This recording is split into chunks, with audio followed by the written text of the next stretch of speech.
두려워하지 마시고 앞으로 전진하는 귀한 한 해가 되시기를 바랍니다. 혹시라도 깰 때라 그랬다고 해서 성가대가 오늘 작정하고 나를 겨냥해서 내가 예배 시간에 종종 조는데 나보고 깨라고 말씀하시는구나. 또 그렇게 생각하지 마시고 자, 우리가 믿음으로 또 앞으로 나아가야 되겠습니다. 오늘 말씀의 제목을 사람이 동쪽으로 간 까닭은 이렇게 잡아봤습니다. 혹시 우리 중에 연세가 조금 드신 분들, 그래도 뭐 한 30 이상 40대신 분들은 이거 어디서 많이 듣던 표현인 것 같다 이런 생각하실 수 있습니다.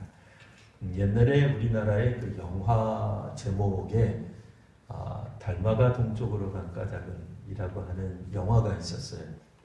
그 영화 제목하고 흡사하게 카피를 좀 했습니다. 본따 왔습니다. 그렇다고 해서 이 시간에 제가 갑자기 불교 특강을 하거나 달마가 왜 동쪽으로 갔는지를 설명하려는 건 전혀 아닙니다. 그런 거 전혀 아니고 창세기 3장을 읽다가 보면 참 여러 가지 주제가 나옵니다. 굉장히 어려운 주제, 우리가 풀기가 쉽지 않은 주제. 요즘 젊은이들 같으면 질문하면 성경 교사들, 목회자들 한 사람 한 사람 할 것 없이 다 답하기 어려운 그런 아주 그런 문장들, 그러니까 단어들이 창세기에 가득합니다. 그래서 저도 할 수 있으면 빨리 이 창세기가 끝났으면, 특히 앞부분이 그래요. 창세기 11장까지가 이게 참 설명하기가 어려워요. 여러 가지 질문하면 답하기도 어렵습니다. 뭐 대표적으로 보시면 선악을 알게 하는 나무는 도대체 어떤 기능을 갖고 있습니까? 그것도 어려워요. 답하기가 쉽지가 않아요. 선악을 알면 우리가 좋다고 생각하잖아요. 사리 분별하면 좋은 거잖아요. 선악을 분별하는 게 왜 나쁜 겁니까? 이렇게 따지고 들면 이거 정말 답하기가 어렵습니다. 게다가 아담 같은 경우에는 그 자기 부인을 그냥 여자라고 불렀던 것 같아요. 좀 이상하죠? 이름을 안 불렀어요. 여자 혹은 그냥 내 살 중에 살, 뼈 중에 뼈, 그러니까 그냥 나라고 불렀어요. 우리말에도 보면은 연인들 간에 자기야라고 자기를 부르죠. 자기인데 상대방을 보고 자기야라고 부르는데 굉장히 성경적인 표현이에요. 그렇다고 해서 이제 앞으로 우리나라 사람들은 여보라고 안 하고 자기라고 불러야 되느냐 뭐 그런 얘기를 하는 건 아닙니다. 그런 얘기를 하는 건 아닌데 창세기에 나오는 이제 아담이 여자를 보고 한 말, 내 살 중에 살, 그러니까 내 살이다 그 얘기예요.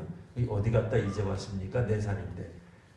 한밤중에 이 갈비뼈를 빼간 걸 안 눈치챈 것 같아요. 그래서 저거 내 뼈인데 이렇게 얘기를 하죠.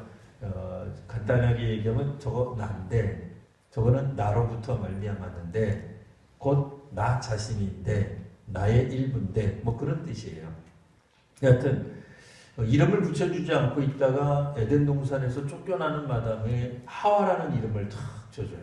하와 무슨 뜻이에요? 생명이라는 뜻이. 아니 이제 쫓겨나서 다 죽게 생겼는데 갑자기 그때 이제 또 생명, 또 이렇게 부인의 이름을 생명 또 이렇게 부릅니다. 뭐 여하튼 우리가 좀 이해하기 쉽지 않은 내용들이 가득 차 있습니다. 뭐 이를테면은 15절에 16절도 보시면 이런 표현이 있죠. 여자에게 말씀하시는 고통이 나옵니다. 임신하는 고통.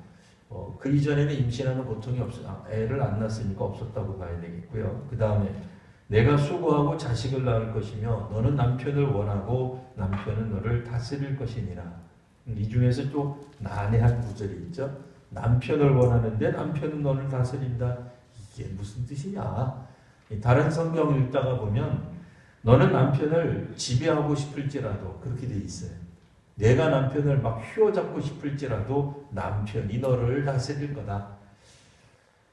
그랬더니 목사님 또 우리 또 남자 집사님들 중에 저한테 와서 그렇게 얘기할지 몰라요. 목사님 그거 옛날 얘기입니다.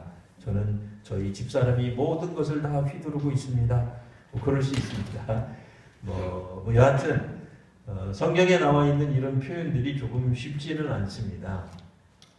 그리고 또 성경을 읽다가 보면은 분명히 이런 표현이 나와요. 너는 이제 흙이니 흙으로 돌아갈 때까지 얼굴에 땀을 흘려야 먹을 것을 먹을 것이다. 그러니까 이 에덴 동산에서 쫓겨나기 전까지는 흙을 통해서 뭐 그렇게까지 수고하고 땀을 흘리지 않아도 먹을 수 있었다. 또 그런 얘기도 됩니다. 또 그러다 보니까 어떤 정치하는 분들은 조금만 수고해도 충분히 먹을 수 있도록 유토피아를 건설해 주겠습니다. 또 그렇게 말하는 사람들도 있어요. 여하튼 기본적으로 사람들은 이제 창조 이후에, 타락 이후에 사람들은 이제 수고하고 애를 써야 이제 먹을 수 있게 되어 있습니다. 사람이 아담이기 때문에 흙이니까 흙에서부터 땀을 흘려야 되는 뭐 여러 가지 이야기할 것들이 많아요. 근데 창세기 3장을 저는 오늘 어떤 주제로 보겠다고 했죠? 사람이 왜 동쪽으로 갔는가? 이 부분에 대해서만 이제 간략하게 좀 설명을 해보려고 합니다.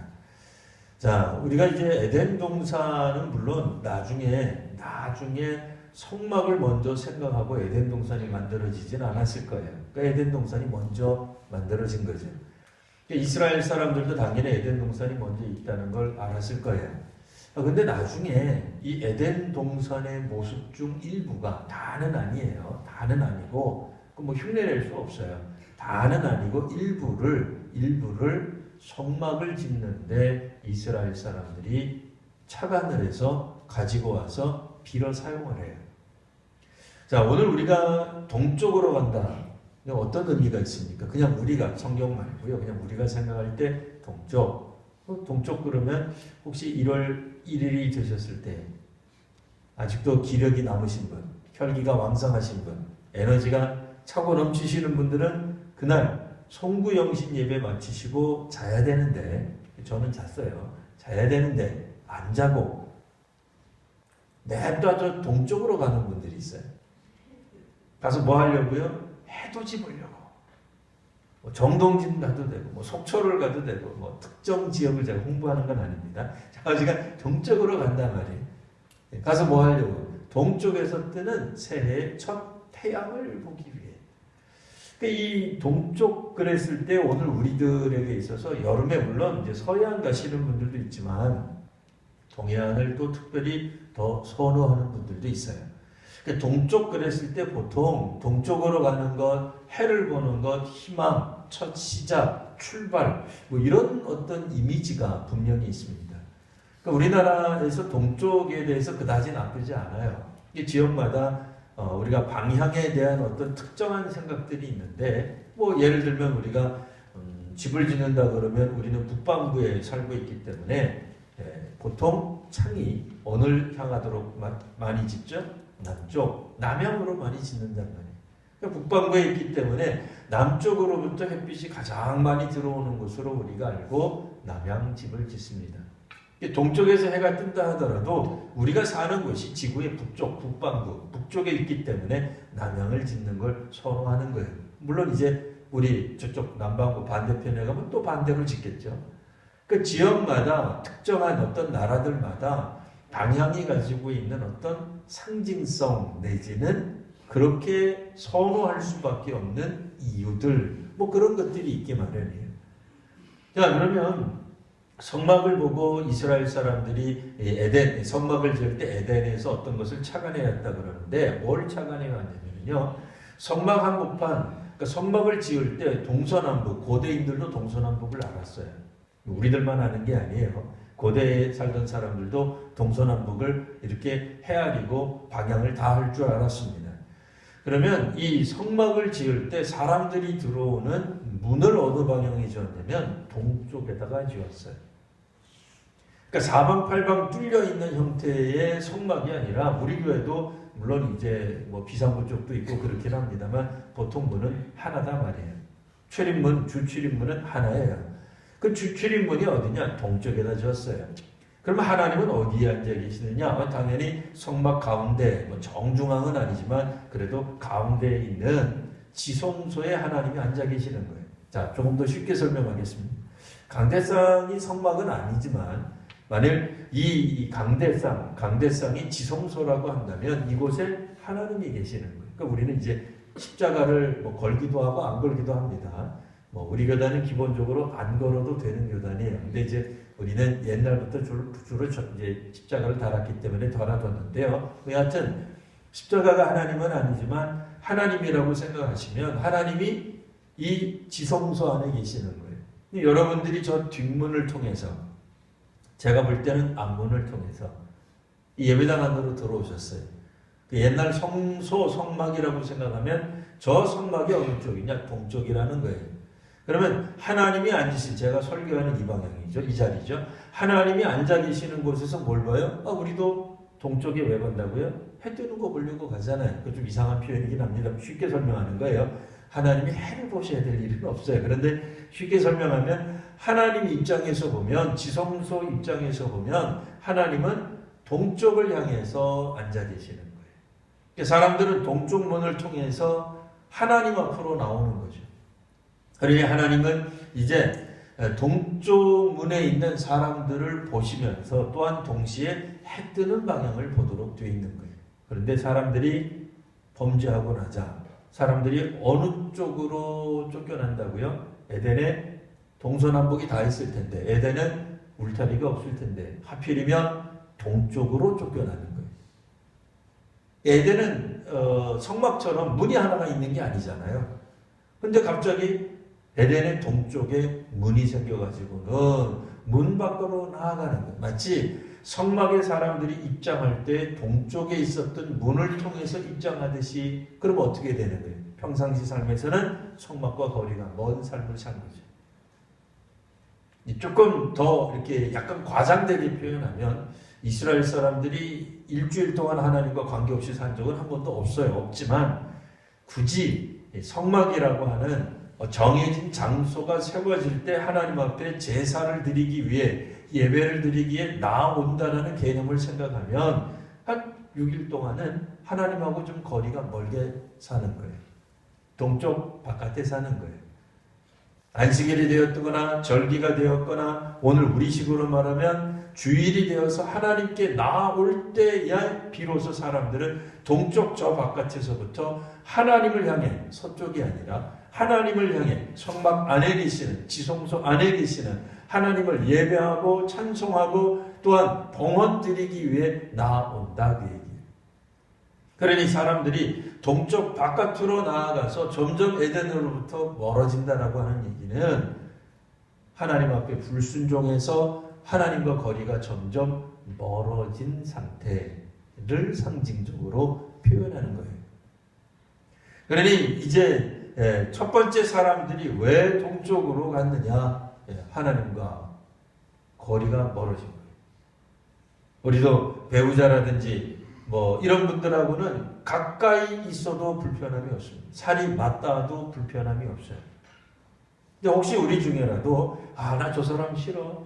저 사람 우리 회사 회장님이야, 과장이야, 나 괴롭히는 선배야. 그럼 밥을 같이 먹겠어요? 밥 같이 안 먹어요. 우리 예배당에도 약간 빈자리가 있는데 뭐 그러면 안 되겠습니다만 전 세계 인류가 우리밖에 없어요. 필리핀은 그 선배가 저기 앉았어요. 굳이 내가 싫어하는데 그 옆자리에 가서 앉지 않아요. 어떻게 앉아요? 할 수 있는 한 가장 멀리. 우리 교회는 다행히 기둥이 없어요. 목사님이 싫은 분들이 어디에 주로 앉아요? 기둥 뒤에. 목사님이 나만 쳐다보고 설교해. 싫어. 할 수 있는 대로 꼭 그런 건 아닙니다. 저 성가대 맨 뒤에 앉은 분은 파트 때문에 앉은 거 알고 있어요. 절 싫어해서 멀리 가 있는 거 아닌가 하네. 또 맨 뒤에 계신 분들도 힘이 들어서 맨 뒤에 오자마자 앉기 편해서 앉은 걸 알고 있어요. 그러니까 하나님 미워해서 멀리 앉은 건 아니에요. 그러나 우리의 마음이 어떻다는 거예요? 기본적으로 싫어하는 사람이 있으면 멀리 떨어지게 되어 있는 거예요. 오늘 본문에서는 하나님도 싫어하신 거지만 사람도 싫어했을 거예요. 왜요? 더 이상 그들에게 절대적 존재가 하나님이 아니에요. 뱀이 와서 이야기를 했을 때 그만 귀가 솔깃해져 버린 거예요. 그래서 이런 얘기 저런 얘기 하다가 뭐 하나님 하시지 않은 이야기도 대충 하고 뭐 이러다가 하나님 말씀 의심하고는 눈이 밝아져서 하나님같이 되어 선악을 알게 한다는 말을 듣고는 기분이 좋아진 거예요. 우리도 하나님과 같이 선악을 알 수 있다면 얼마나 좋아요. 사람처럼 선악을 알게 하는 게 아니라 하나님처럼 선악을 아는 거예요. 우리도 이 세상에 있는 모든 사람들 다 판단하잖아요. 우리 그렇잖아요. 오늘 목사님 설교가 이상해. 준비 안 했나 봐. 우리가 하나님처럼 다 판단하잖아요. 기도도 이상해. 다 하나님처럼 판단하잖아요. 세상 사는 것도 정치인에 대해서도 이 세상 흘러가는 거에 대해서도 우리가 다 판단하면서 무슨 생각해요? 우리의 생각이 가장 옳다라고 생각하죠. 그런 유혹에 빠지는 거예요. 그러다 보니 하나님처럼 되고자 하는 유혹을 쉽게 사람들이 벗어날 수가 없어요. 그러다 보니 그들은 결국 선악을 알게 하는 나무의 실과를 따먹게 되죠. 그리고는 어떻게 해요? 다 남의 핑계댑니다. 왜 이랬어? 그러면 다 남 탓이에요. 너 지금 왜 이래? 왜 여기 있는 거야? 너 어디 있느냐? 나 하나님 숨어서 이 숲을 사이에 있습니다. 왜? 누가 그런 얘기 해줬나? 어떻게 알았어? 왜 숨지? 그랬더니 다 핑계대요. 우리의 삶에 대해서는 다 핑계거리가 있는 거예요. 죄악된 인간들이 갖는 이런 모습들이 궁극적으로는 이제는 에덴과는 어울리지 않는 삶이 된 겁니다. 하나님이 그들을 어디로 보내신다고요? 에덴 밖으로. 왜 하필 동쪽이냐고요? 창세기에서는 사실 그게 잘 안 나타나요. 왜 동쪽이냐? 북쪽일 수도 있고 남쪽일 수도 있고 서쪽일 수도 있잖아요. 어느 방향으로 내쫓기도 무슨 상관이 있겠어요? 근데 오늘 여기서는 동쪽에 대한 신비 같은 건 없어요. 그러나 다만 우리들이 이스라엘의 역사를 통해서 그들이 성전 말고요. 예루살렘 성전 말고 물론 이제 성전도 성막을 본떠서 만들었습니다만 기본적으로 성막은 계속 이동하면서 광야 시절에 계속 이동하면서 방향을 잡고는 성막을 텐트를 치게 마련인데 그때마다 항상 동쪽 문을 만들어서 사람들이 들어오게 했다고 얘기해요. 그러다 보니 이제는 이 에덴 동쪽으로 쫓겨나는 이유가 그런 의미로 우리가 본다면 하나님과 거리가 멀어지는 것을 의미합니다. 비록 우리가 하나님과의 거리는 멀 수 있습니다. 하지만 구약성경 다니엘서를 통해서 우리가 아시는 바와 같이 다니엘은 어떻게 했죠? 바벨론으로 끌려갔잖아요. 가까이 있을 수 없잖아요. 어떻게 해요? 바벨론에 있지만 예루살렘을 향한 문을, 창문을 열어놓고 예루살렘을 향하여 기도를 올립니다. 특별히 그 방향으로 기도를 하면 하나님 받으시는, 다른 방향 하면 안 돼. 그런 거 아니죠? 왜요? 예루살렘에 뭐가 있기 때문에 비록 망가졌어도 고향도 있지만 성전도 있는 거예요. 그러니 하나님 계신 그곳을 향하여 우리가 방향을 트는 것, 이런 것을 말합니다. 오늘 2020년 우리가 말씀으로 새로워지기 위해서는 하나님을 향해 우리의 방향을 트셔야 됩니다. 하나님이 우리에게 하신 말씀에 대해 초호도 의심하지 아니하고 순종하는 삶을 사실 수 있어야 됩니다. 그럴 때 하나님이 오늘 우리를 새롭게 하고 우리가 속해 있는 공동체인 교회와 또 이 사회와 국가를 새롭게 하실 것입니다.